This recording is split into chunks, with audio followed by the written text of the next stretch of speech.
The wreck of the great ship drifted silently in the dark, its lights broken, its proud banners torn away. Metal creaked as if the giant machine was sighing out its last breath. Smoke hung heavy in the air, and sparks jumped from broken wires, making the shadows dance along the shattered walls. Princess Veyara sat among the ruins, holding her child close to her chest. The infant's cries echoed through the corridors, a thin and helpless sound in the endless silence of space. Every time the baby wailed, her heart clenched tighter. The cry was more than sorrow. It was a beacon, calling out to scavengers and enemies who hunted in the void. She tried everything she knew. She whispered in her native tongue, soft and careful, words of comfort that once soothed her when she was a child. She pressed the infant against her warm robes, rocked back and forth, even hummed one of the sacred lullabies of the Dominion. Nothing worked. The cries only grew louder, sharper, as if the baby knew that the ship was no longer safe, that danger waited just beyond the twisted hull. Veyara's own fear mixed with her frustration. She was heir to the throne of a mighty empire. She had been raised to command fleets, to stand proud before her people. But here, on this broken ship, she was just a mother with a weeping child, alone and cornered. Her attendants were gone, her guards dead or scattered. She was not ready to face the thought of losing her baby, the last gift of her husband who had already fallen in battle. Then a sound came that startled her more than the baby's cries. A cough. Rough, human, filled with pain. She turned quickly, her eyes narrowing, and saw movement in the smoke.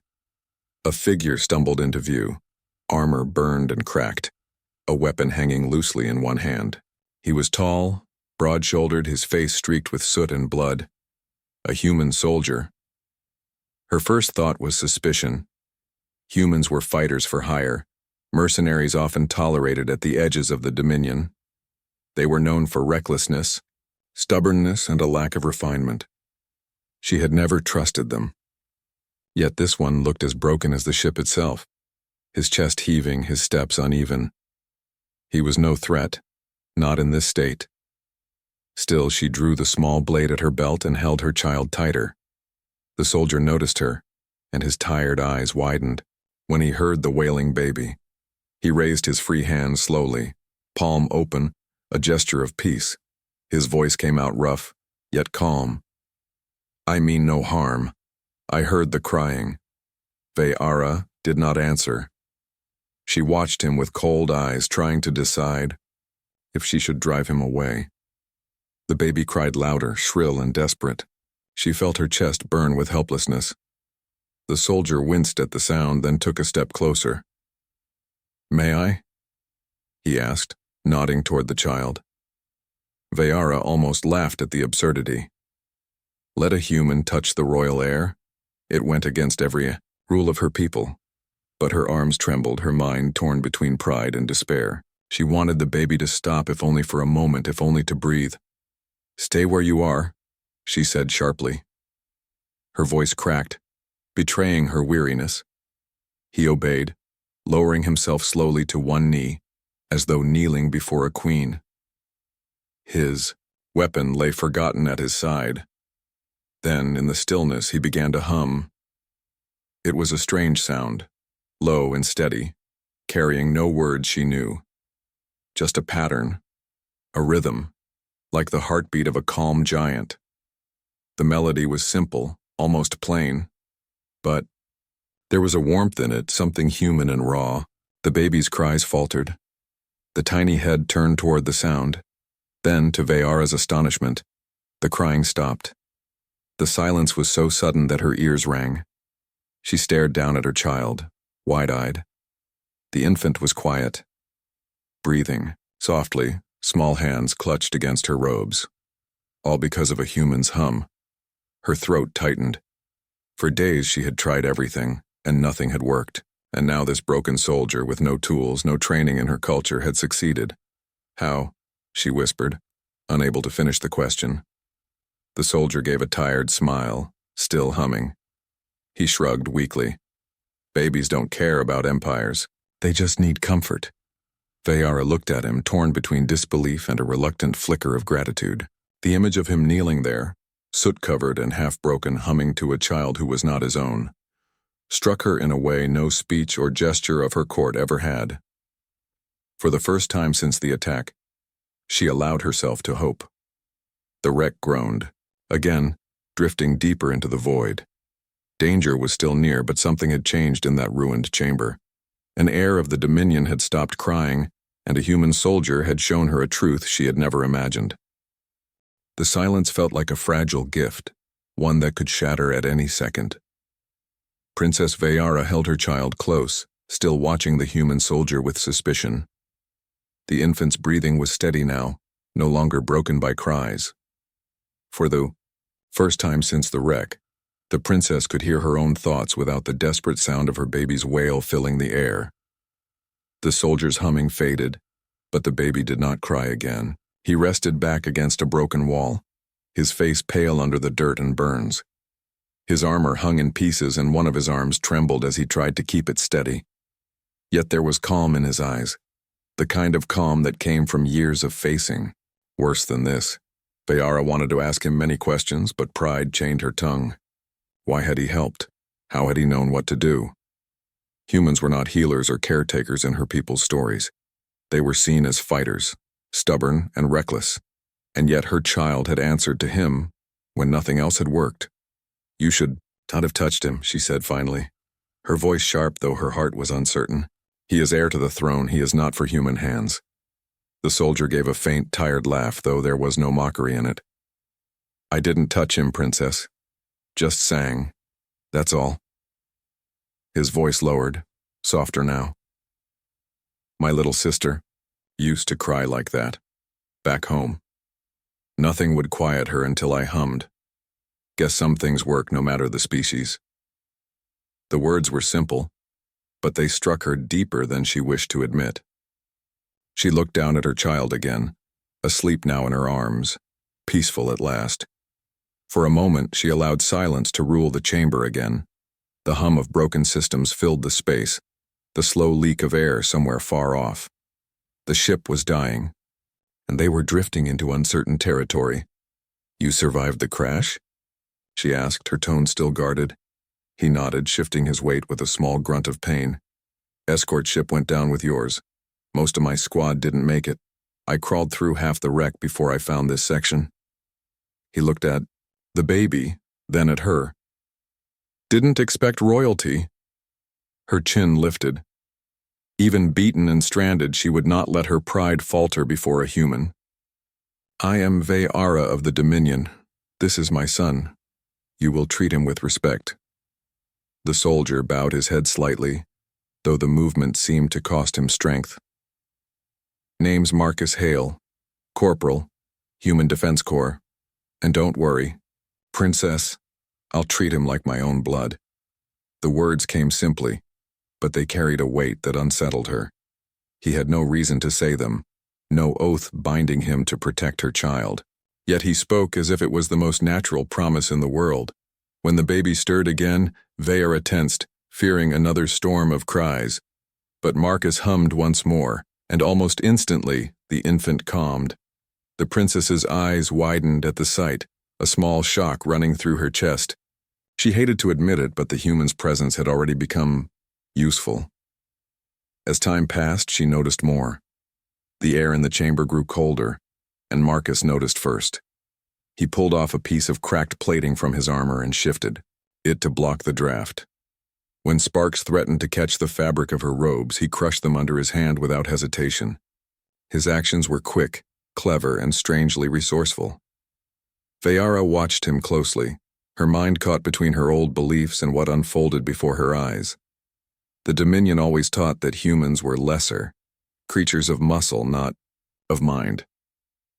Yet here he was solving problems she had not even seen. When hunger finally made her child stir again, panic filled her. Supplies had been lost in the wreck, and she had little left to feed him. But Marcus, without asking, began digging, through broken crates, searching with a sharp eye. He found fragments of rations cracked but still sealed. He pressed them into her hands. "Not much, but enough to keep him strong," he said. She stared at the simple offering, unsure of what unsettled her more. The fact that a human had found what she could not, or the quiet respect with which he placed it before her as if serving a queen. When the infant fed and finally drifted back into sleep, Vera sat in silence, her back against the wall, her child safe in her arms. Marcus sat across from her, his eyes closed, humming again so softly it was almost like a dream. For the first time since the attack, she allowed herself to lower her guard, just a little. She studied the human soldier in the dim light, this man, who had no place in her court, no right to touch her destiny, yet who had done what her most loyal servants could not. She did not thank him. Not yet. But deep in her heart, where no one else could see, she admitted a dangerous thought. Perhaps humans were not what the Dominion had always said. Perhaps they were something more.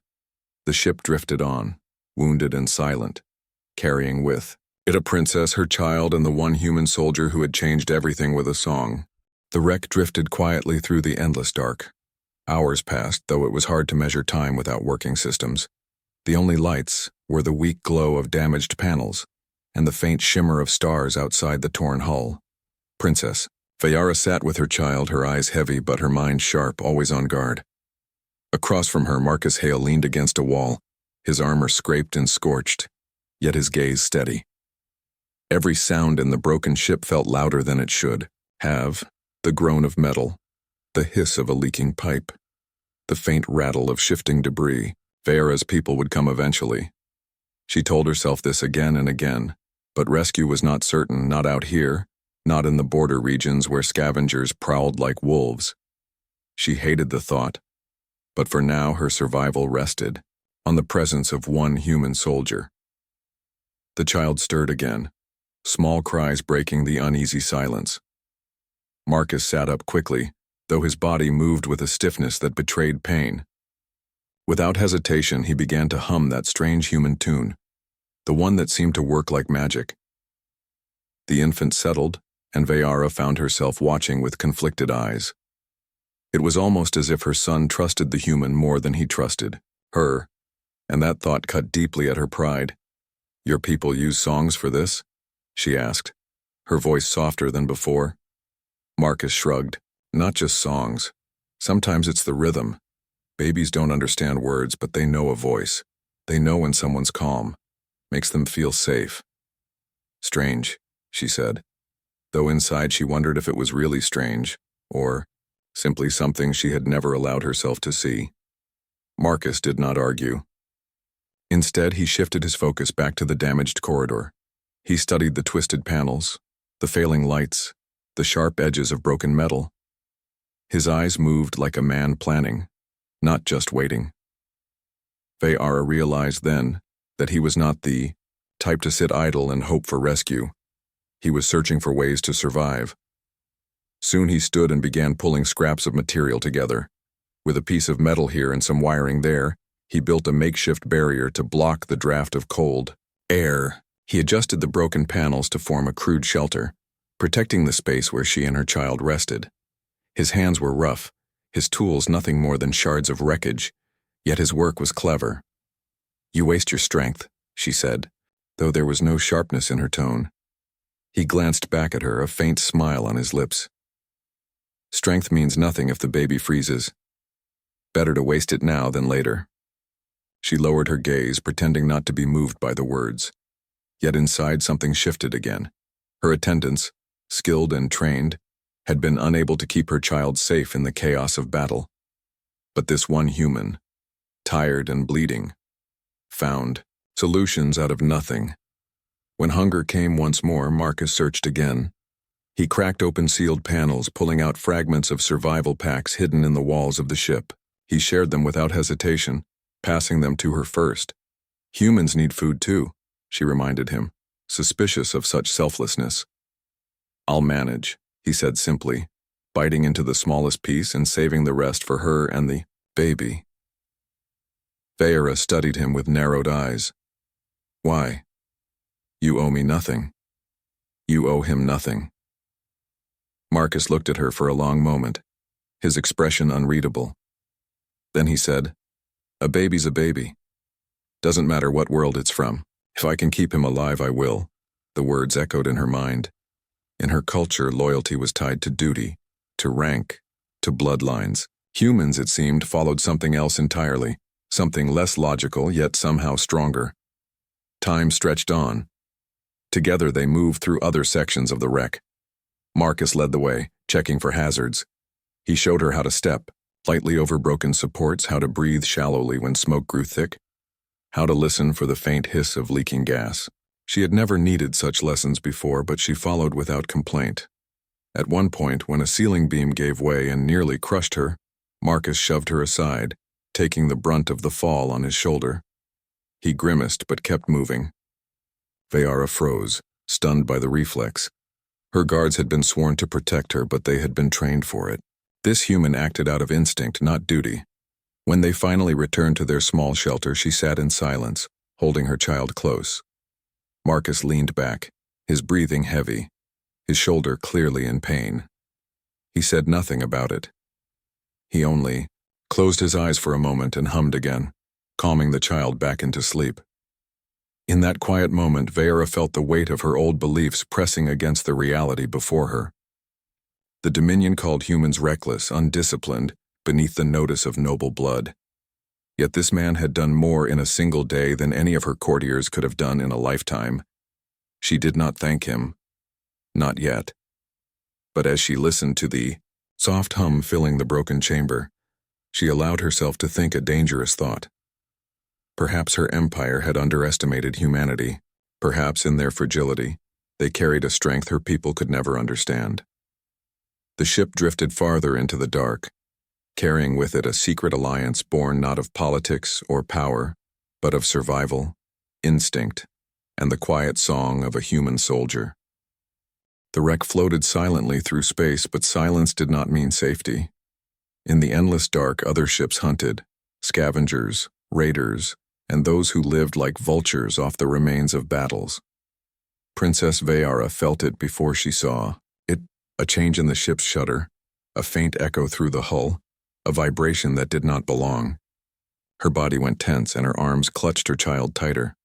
Marcus noticed it too, his head lifted, eyes sharp, body suddenly alert despite the exhaustion in his limbs. He pressed his ear to a broken wall, listening carefully. Then he looked at her with a grim expression. "Someone's coming." "Not rescue," he whispered. Her stomach tightened. If scavengers boarded, they would not care for her title. They would take everything, metal, supplies, even lives. And her baby's cry, the one that had betrayed them so many times already, could bring the hunters straight to them. The infant shifted, as if sensing her fear, and let out a soft whimper. Marcus quickly leaned close, humming again, low and steady, to keep him calm. Veyara's chest ached as she watched. Every time her child needed peace, it was the human who gave it. The noise grew louder now, the hiss of cutting tools biting into metal. Raiders were forcing their way inside. Marcus stood slowly, checking the battered weapon he still carried. It was nearly out of charge, but he held it with the steady hands of someone who had been in too many fights before. "Follow me," he said simply. Veyara hesitated. She was princess of the Dominion. She was not used to following a human's command. But the thought of her child in danger silenced her pride. She rose quickly, keeping close as Marcus led the way through the broken corridors. The ship was a maze of twisted steel and ruined halls. Marcus moved like he knew how to read chaos itself. He studied every shadow, every sound, guiding her away from the invaders. He avoided open paths, leading her through half-collapsed maintenance tunnels and narrow ducts where they had to crawl. His instincts were sharp, honed by years of surviving battlefields. At one point they heard voices echo through the wreck, harsh, guttural sounds of raiders laughing as they looted. Marcus pressed her back against the wall and covered her child with his arm, holding everyone still until the voices passed. Veyara's heart pounded, but she said nothing. For the first time in her life, she realized she trusted a human more than she trusted her own commanders. The chase lasted long, each step filled with tension. The raiders were searching, moving closer, but Marcus always seemed to stay one step ahead. He studied patterns, where the raiders moved, how they spread through the wreck, where they would search first. His mind worked like a predator, and he guided her with certainty. When they reached a sealed corridor, Marcus stopped. He looked at the princess, then at the baby. "Stay quiet," he whispered. He forced open a hatch and led them inside a narrow chamber filled with old wiring and broken pipes. It was hardly larger than a storage closet, but it offered cover. He pulled debris across the doorway, leaving only a small gap to see through. They crouched together in the dark. Moments later, raiders passed right outside. Their footsteps thudded on the metal floor, their laughter cruel. One of them kicked the wall, sending dust falling around them. Veyara's child stirred, a soft sound rising from his throat. Fear cut through her chest like a knife. She pressed her lips against his head, desperate to quiet him. But before the sound grew, Marcus leaned close and began humming again. The baby relaxed instantly, drifting back into calm. The raiders moved on, never knowing how close they had been. When silence returned, Veyara realized her hands were trembling. She looked at Marcus, his face dimly lit by the faint glow of sparks above. He was breathing hard, sweat running down his soot-streaked skin, but his eyes remained sharp. "You saved us again," she whispered, almost to herself. He shook his head. "No, just keeping you moving. They'll search the whole wreck. We can't stay hidden forever." Her pride wanted to argue, but her reason stopped her. He was right. If not for him, they would have been caught already. She thought of her people, of her fleet, of her throne. None of it mattered if her child was lost. And the truth was bitter. Without this human, she might already have failed. They continued deeper into the wreck, avoiding raiders at every turn. Marcus used tricks that seemed almost too simple, throwing a piece of metal to create a distraction, using vents to mask their movement, choosing shadows where the raiders' lights could not reach. Each time Veyara felt a strange pull of respect for his methods. He was not trained like her officers, yet his instincts made survival possible. At last, after what felt like hours of crawling, running, and holding her breath, they reached a section of the ship sealed tight. Through a crack in the hull, faint starlight poured in. Here the raiders could not yet reach. They had a moment of safety. Veyara sank against the wall, her child asleep once more in her arms. Marcus sat across from her, weapon resting on his knees, his body tense but his eyes steady. In the silence, she looked at him with new eyes. This human had guided her through danger, shielded her child, and outsmarted hunters twice his number. He had risked his life without hesitation, not for duty or reward, but simply because he refused to let them die. For the first time, she whispered words she never thought she would speak to a human. "Thank you." Marcus looked up, surprised. Then he gave a faint nod. "Don't thank me yet. We're still not safe." But in her heart, Veyara knew something had already changed. She no longer saw him as just a human mercenary. She saw him as something her people had never understood. A survivor, a protector, and perhaps the only reason her child still lived. The wreck drifted on, but now the danger was closer than ever. The hunters had marked their prey, and escape would not come without a fight. The baby's small body trembled in his mother's arms. At first, Princess Veyara thought it was just from the cold, but soon she knew it was more than that. His skin had grown pale, and his breath came too quickly.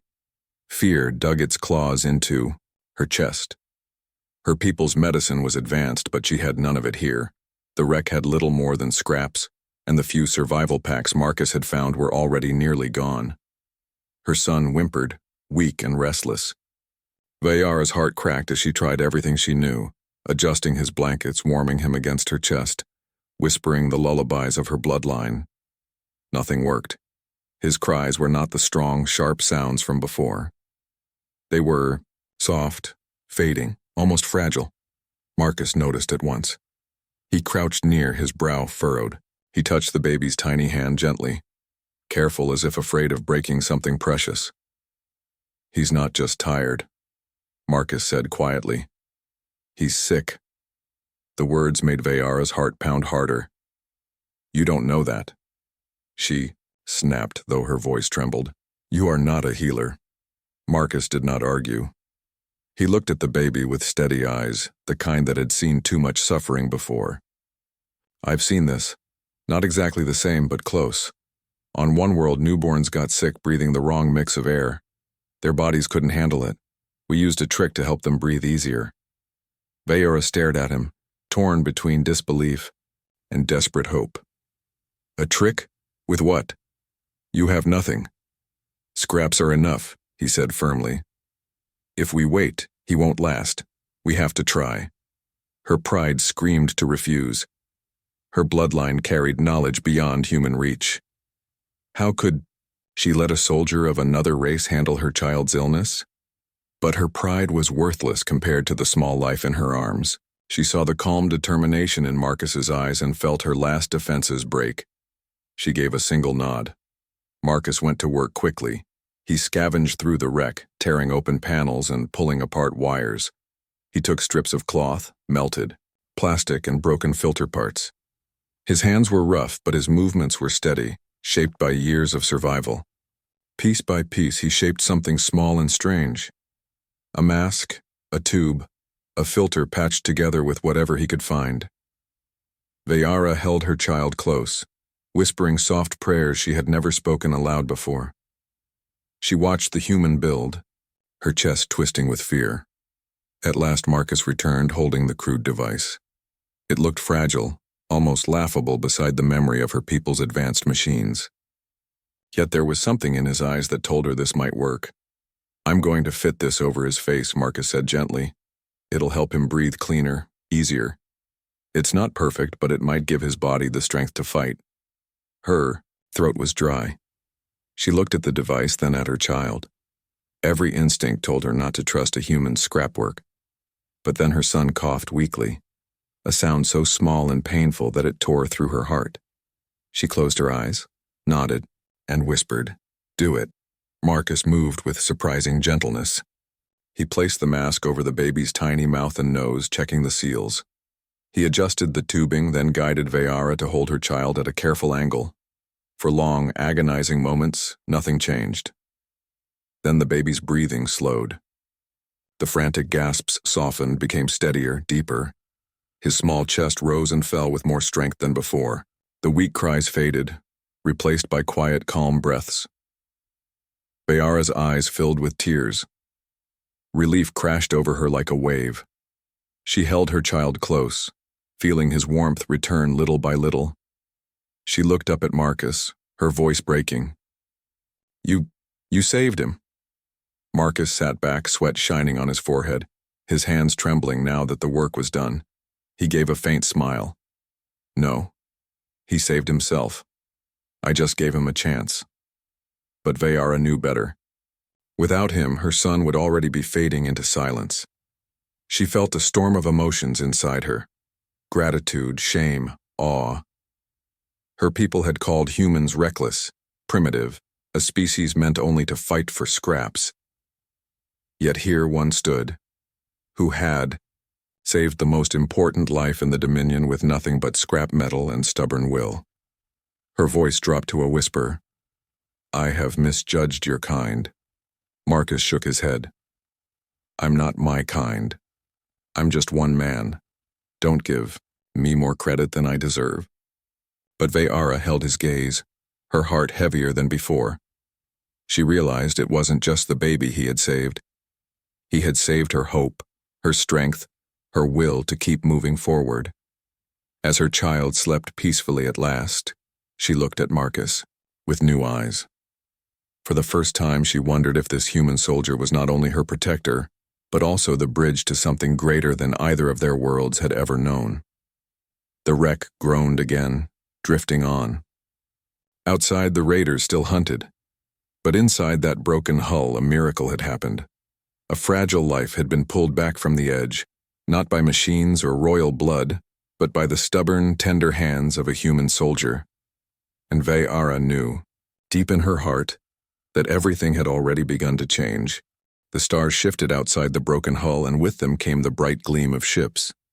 At first, Princess Vayara thought they were raiders again, her heart leaping in panic. But these vessels moved with precision, their silver banners flashing in the light. Her eyes widened. It was the Dominion fleet, her people at last. Relief rushed through her, so strong it almost made her knees weak. Rescue had come. She clutched her child tightly, whispering thanks to the ancestors. Yet the feeling was not as pure as she imagined it would be. A shadow of doubt remained, a worry she could not name. Marcus noticed the ships too. He stood slowly, his expression calm but unreadable. "Your people," he said. "Yes," she breathed. "We are safe now." But even as she spoke, her gaze lingered on him. His armor was cracked, his face marked with soot and blood, yet he stood tall. Without him, her child would not have been alive to see this moment. That truth weighed heavier than any pride. The Dominion ships docked with the wreck, cutting through its metal with clean precision. Soon the sound of boots filled the corridor. Royal guards, polished and proud, entered the broken chamber with weapons raised. When they saw Vayara, their faces changed to shock, then relief. "Your Highness," one of them cried, falling to a knee. "We feared you lost." She lifted her chin, holding her son high for them to see. "The heir of the Dominion lives," she declared, her voice strong. The guards bowed their heads deeply, but their eyes soon shifted. They noticed Marcus standing a step behind her. Their expressions hardened at once. To them, he was no savior, only a human, a stranger in the presence of royalty. One stepped forward, hand on his weapon. "What is this creature doing here?" Vayara's instinct was to defend Marcus, but she hesitated.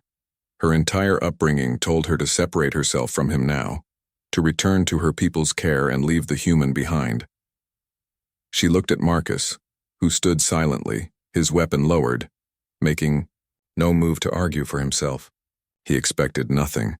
The guards moved closer, ready to pull him away. That was when the baby stirred. The noise of voices and armor woke him, and he began to cry.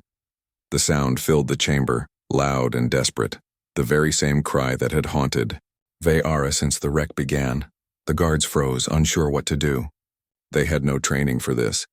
Their proud armor and polished weapons were useless before the tears of an infant. Vayara tried to calm her son, but nothing worked. She rocked him, whispered the lullabies of her people, pressed him close. The crying only grew louder. Then Marcus stepped forward.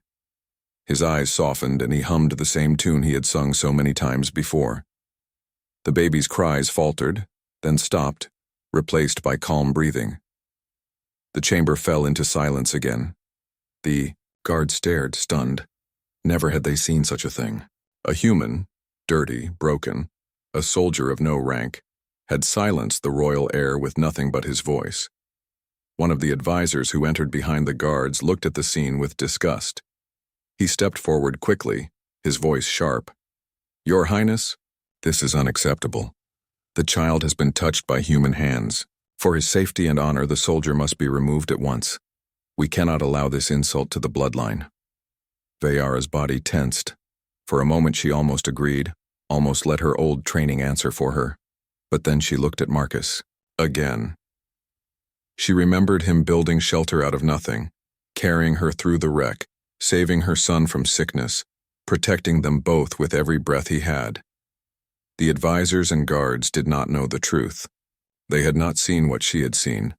They had not lived those long hours in the dark depending on him. She rose to her full height, her child still resting calmly in her arms. Her voice cut through the chamber with the sharpness of command. "This human has saved the heir of the Dominion more than any of you. You will not touch him." The chamber fell silent. The guards looked at one another in confusion. The advisor sputtered, his face pale. "But Princess," she silenced him with a glare. "Enough. You will show respect. Without him, the child would be dead. Without him, I would be dead. The Dominion itself owes him honor." Marcus blinked, surprised by her words, but he said nothing. He only stood quietly, as though the weight of her voice mattered more to him than any medal. The guards bowed again, reluctant but obedient.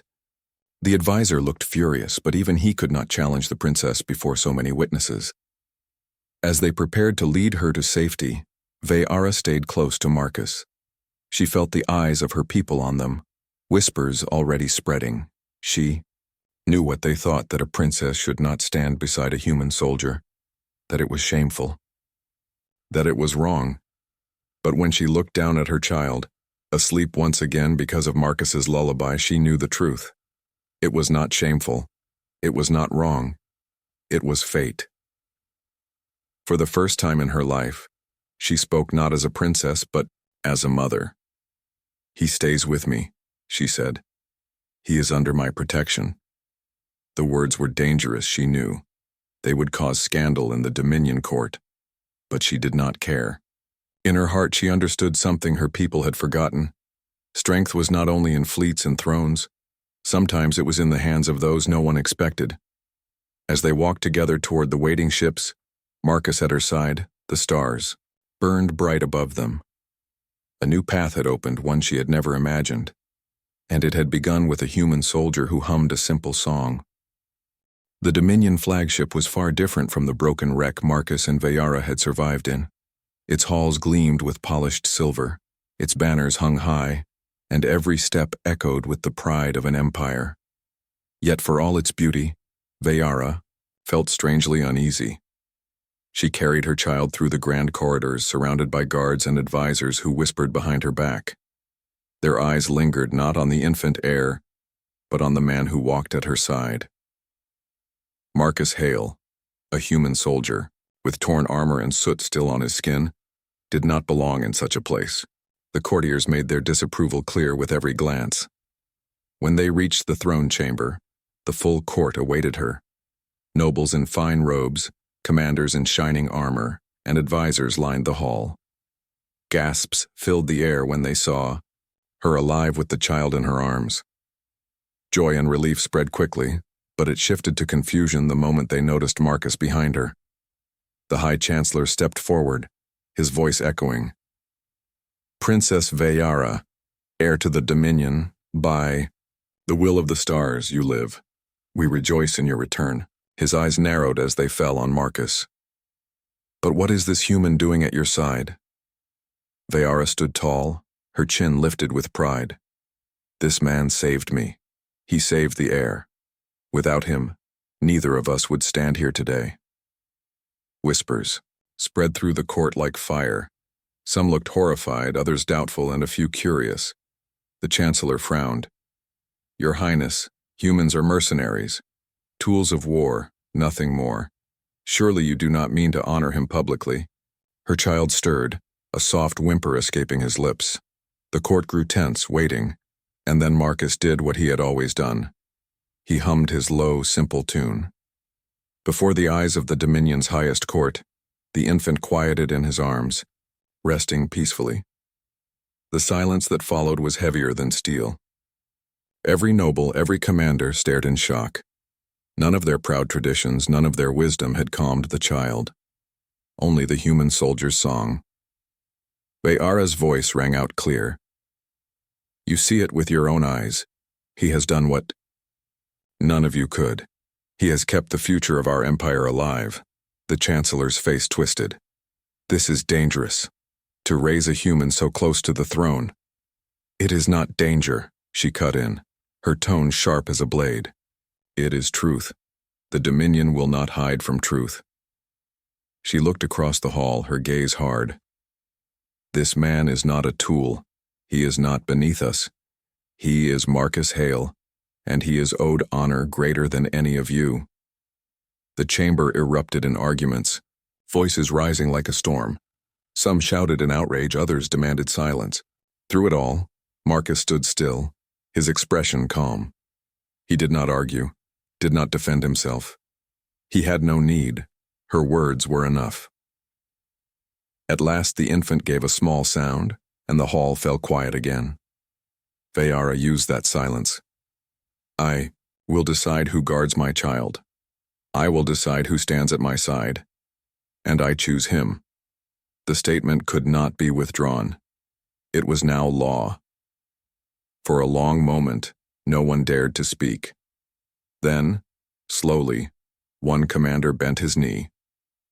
If he has the princess's trust, he has mine. Others followed, some reluctantly, some with sincerity. The chancellor's face burned with anger, but even he could not defy the will of the air. Later, when the chamber emptied, Veyara stood with Marcus in the quiet. Her son slept peacefully, safe in her arms. She looked at the human soldier, her voice softer now. Do you understand what you have done? You changed everything. Marcus gave a tired smile. All I did was keep him alive. No, she said, shaking her head. You showed us a strength we never saw before, not power of ships or weapons. Something deeper, compassion, resilience, humanity. For a moment, neither spoke. The stars, outside the tall windows, burned bright, endless, and eternal. Veyara looked at her son, then at Marcus. She saw a future that no advisor, no fleet, no courtier could have predicted. A future shaped by a human's stubborn will and gentle song. Marcus shifted uneasily. So, what happens now? She allowed herself the faintest smile. Now you stay, not as a servant, not as a soldier, as protector of the air, as a friend to the Dominion. He blinked, almost disbelieving. A human, honored by royalty? More than honored, she said firmly. Remembered. Our people will tell the story of the soldier who calmed the air when no one else could. A song that saved an empire. Marcus gave no proud speech, no boast. He only nodded, his gaze soft on the sleeping child. Then I'll keep singing, as long as he needs, and so it began. In the halls of the Dominion, among nobles and warriors, a legend took root. They whispered of the night the alien princess's baby wept, and a human soldier answered. They whispered of the lullaby that echoed through silver corridors, the sound of fragile hope that grew into strength. In time, those whispers became stories, and those stories became history. But for Veyara, it was simpler than all that. It was the memory of one man, soot-covered and weary, who refused to let her child fall into silence. The man who taught her that sometimes the smallest acts, holding a child, singing a song, could change the course of empires. And as the lullaby echoed once more soft and steady, she knew that everything had already changed forever.